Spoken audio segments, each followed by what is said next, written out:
Assalamualaikum warahmatullahi wabarakatuh. Selamat pagi anak-anak. Kita bertemu lagi dengan saya Bu Rustianing Herminanti pada mapel akuntansi keuangan lembaga. Ya, yang kali ini kita akan membahas tentang materi kas kecil. Kas kecil adalah sejumlah uang tunai atau kas yang disediakan untuk melayani pembayaran keperluan perusahaan yang rutin atau relatif kecil. Fungsi kas kecil untuk melakukan pengeluaran yang relatif kecil dan mendadak, memberikan pelayanan secara optimal kepada pelanggan, mempercepat kegiatan pimpinan yang tidak direncanakan. Tujuan pembentukannya kas kecil adalah menangani masalah perlengkapan atau perbekalan kantor yang dialami oleh suatu bagian di kantor. Yang kedua, menghindari beban staf karyawan dalam memberikan pelayanan secara optimal kepada pelanggan, juga termasuk relasi pimpinan. Yang ketiga, menghindari pembayaran yang tidak ekonomis juga tidak praktis atas pengeluaran jumlah relatif kecil dan mendadak.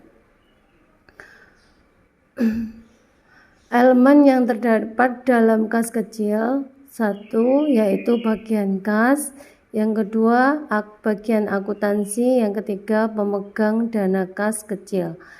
Yang keempat, bagian yang memerlukan pembayaran tunai. Yang kelima, bagian pemeriksaan intern. Dokumen yang digunakan yaitu yang pertama bukti kas keluaran, yang kedua cek, yang ketiga permintaan pengeluaran kas kecil, yang keempat bukti pengeluaran kas kecil, yang kelima permintaan pengisian kembali kas kecil. Catatan akuntansi yang digunakan yaitu jurnal pengeluaran kas, register cek atau pencatatan cek, yang ketiga jurnal pengeluaran kas kecil atau alat distribusi pendebetan. Sistem pencatatan dana kas kecil dengan sistem dibagi menjadi dua, yaitu satu, kas kecil dengan sistem dana tetap, yaitu sistem penetapan dengan menyisihkan dana kas kecil dengan nilai yang tidak berubah-ubah setiap harinya. Keuntungannya, sistem dana tetap mengeluarkan uang dapat dikeluarkan secara rinci berdasarkan posnya. Yang B, menghemat waktu dalam pembentukan. C, pimpinan maupun pengelola kas kecil akan berhati-hati dalam menggunakan kas tersebut karena kas tersebut tidak bisa ditambah di tengah periode. Kelemahan sistem dana tetap, uang yang dikas tidak dapat diketahui setiap waktu karena saldo dapat dilihat pada akhir periode ketika pengisian kembali. Yang kedua, administrasi kantor tidak dapat mengambil pengisian uang kas setiap waktunya. Yang berikutnya yaitu jika terjadi kekurangan dana sebelum akhir periode, hal itu akan menjadi masalah karena tidak adanya penambahan dana di tengah periode. Yang kedua yaitu kas kecil dengan sistem dana tidak tetap, atau berfluktuasi, merupakan sistem penetapan penilaian kas dengan berdasarkan kebutuhan operasional yang tidak tetap atau berubah-ubah. Keuntungannya yaitu saldo dapat diketahui setiap hari. Yang kedua, administrasi kantor atau sekretaris dapat meminta dana kembali apabila dana yang tersedia kurang.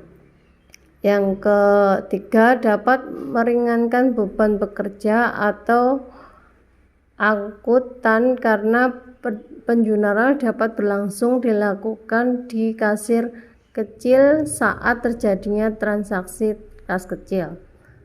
Kelemahannya yaitu pengolahan dana kas kecil yang kurang efektif atau terjadi pemborosan karena kurangnya sikap berhati-hati kasir dalam pengelolaan dana. Perbedaan kedua kas yaitu kas kecil sama kas kecil tetap dan kas kecil tidak tetap atau berfluktuasi adalah yang pertama, penentu awal pada periode, yaitu kalau di kas kecil tetap tidak dapat berubah-ubah, kalau di kas kecil tidak tetap dapat berubah-ubah sesuai dengan kebutuhan. Yang kedua, pembelanjaan kas kecil ya, dicatat bersama dengan pengisian kembali dana kas. Kalau ini pencatatan dilakukan setiap terjadinya transaksi. Yang ketiga, pengisian kembali disesuaikan dengan kebijakan awal perusahaan. Yang tidak tetap disesuaikan dengan kebutuhan operasional perusahaan. Sekian, Assalamualaikum warahmatullahi wabarakatuh.